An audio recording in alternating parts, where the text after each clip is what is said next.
ही नहीं उनको समझते। सुप्रीम कोर्ट ने भी आज उन्हें सादक और अमीन का सर्टिफिकेट दिया। जो लोग इधर मैं सुबह सुन रही थी यहाँ खड़े होके ये बुतान तराशी कर रहे थे कि ये पीटीआई का नहीं, ये दारू का ट्रायल है। आज वो उनकी आंखें खुल जानी चाहिए कि आपने हर तरह की साजिश की, हर कोशिश की, परसेप्शन को डैमेज करने का हर हरबा इस्तेमाल किया, लेकिन इमरान खान साहब आपके उस पूरे के पूरे दलदल के अंदर जहां आप उनको फेंकना चाहते थे, एक कंवल बन के बाहर निकले हैं।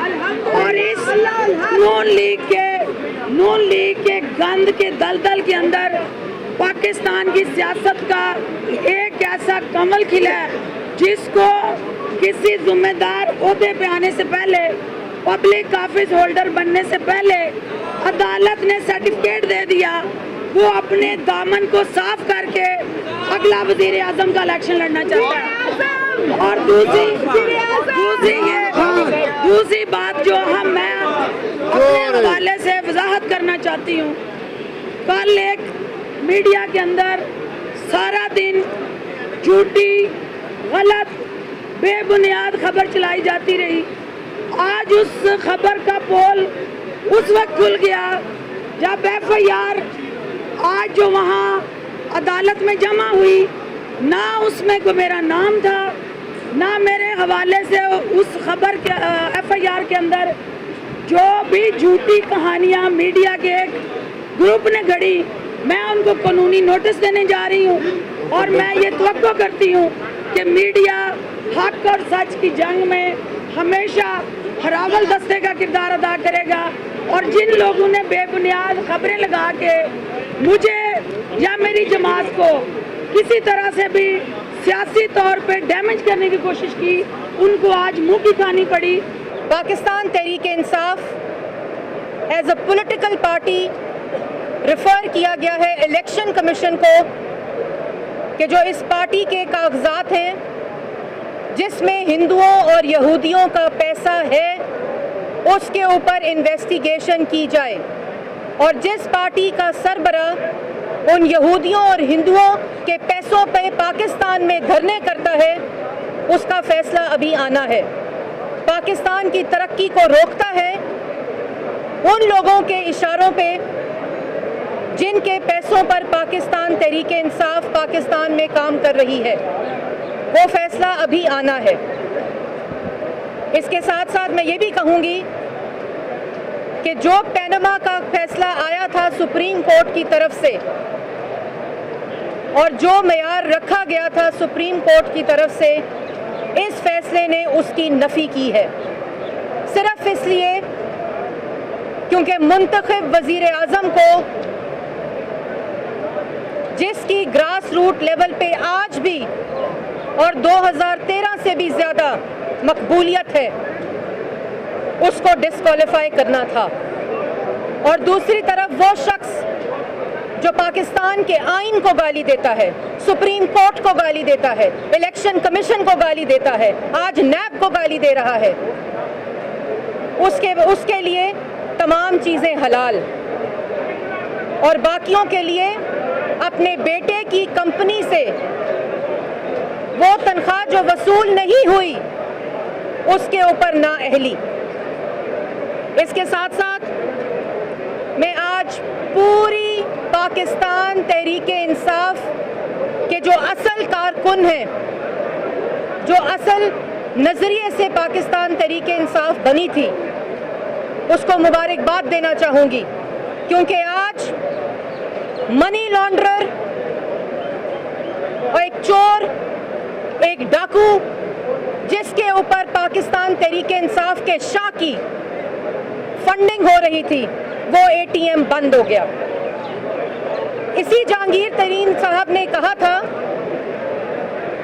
मोहम्मद नवाज शरीफ की वीडियो को ट्वीट करके कि वाह वाह चोरी और सीना जोरी। जहांगीर तरीन साहब शोर वो मचाते हैं जो खुद चोर होते हैं।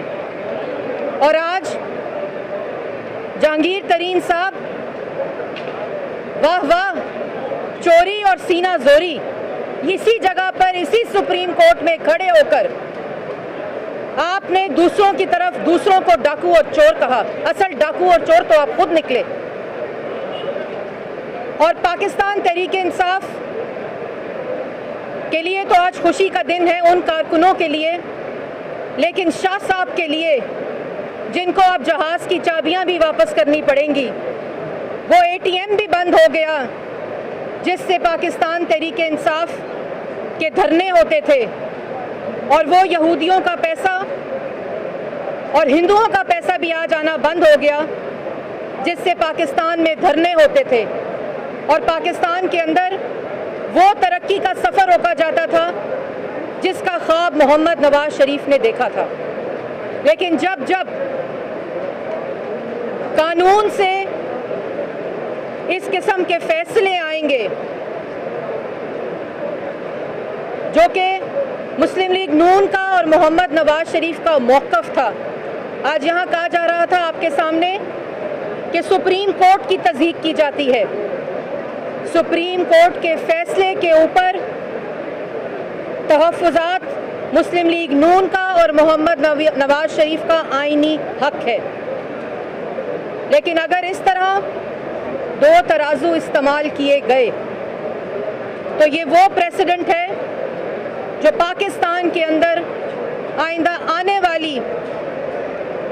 वाले वक्तों के लिए ठीक नहीं है। इसके आज तो आपको नताइज शायद नज़र ना आ रहे हों, लेकिन आइंदा आने वाले वक्त में जिन जगहों से ये फैसले आते हैं दोहरे मेयार वाले, और उन इंस्टीट्यूशंस के ऊपर उंगली उठती है जो पाकिस्तान की अवाम आज तक उस अकामे के फैसले पे जो करप्शन और मनी लॉन्ड्रिंग से शुरू हुआ और एक अकामे के ऊपर फैसला आया, ये उसकी नफ़ी है। आखिर में मैं पाकिस्तान की अवाम को ये कहना चाहूँगी कि आज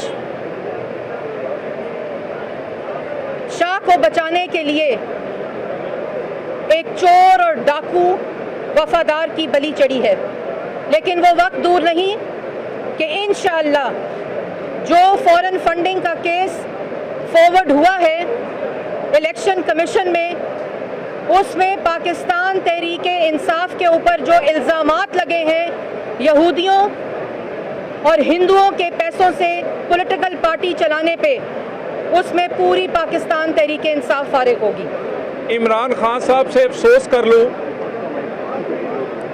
कि जहांगीर तरीन नाअहल नहीं हुआ, लगता है खान साहब की अपनी जेब काटी गई है, यानी सारा सरमाया ही उनका जाता रहा।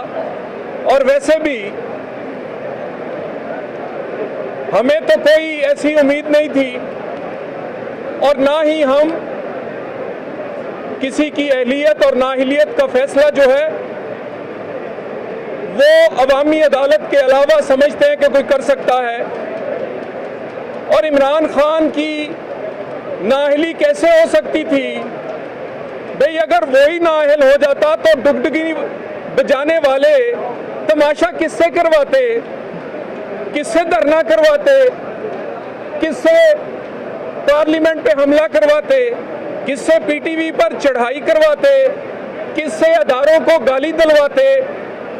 डुगडुगी बजाने वालों ने आज की अखबारें तो पढ़ें, सोशल मीडिया तो देखें, मार्केट में पहले से खबर थी कि इमरान खान को बचाने के लिए सदका जो है वो जहांगीर तरीन का दिया जाएगा। लेकिन हराम सदका भी कबूल नहीं होता और कौम को पता है भाई, मार्केट में ये खबर आम है, हर बंदा जानता है। आप एक महीना पहले से जब से फैसला महफूज हुआ है, न जाने लोगों के पास ये जादूगरों जैसी खबरें कैसे होती हैं। सारे जानते थे, कहते थे इमरान को बचाया जाएगा, जहांगीर तरीन को कुर्बान किया जाएगा। मैं कहूँगा सुभान अल्लाह, कमाल के जादूगर हैं। इस्लामाबाद की गलियों से लेकर सोशल मीडिया और आज की अखबारें भी भरी पड़ी हैं जिसमें लिखा गया है कि फैसला क्या होगा। ये इन्हें फैसलों का कैसे पता चलता है? ये फैसलों से पहले कौन इस कहानी को इस्लामाबाद की गलियों में फैला देता है? पहले कहा गया था नवाज शरीफ नाअहल होगा, वैसे हुआ। फिर कहा गया हुदैबिया खुलेगा, खुल गया।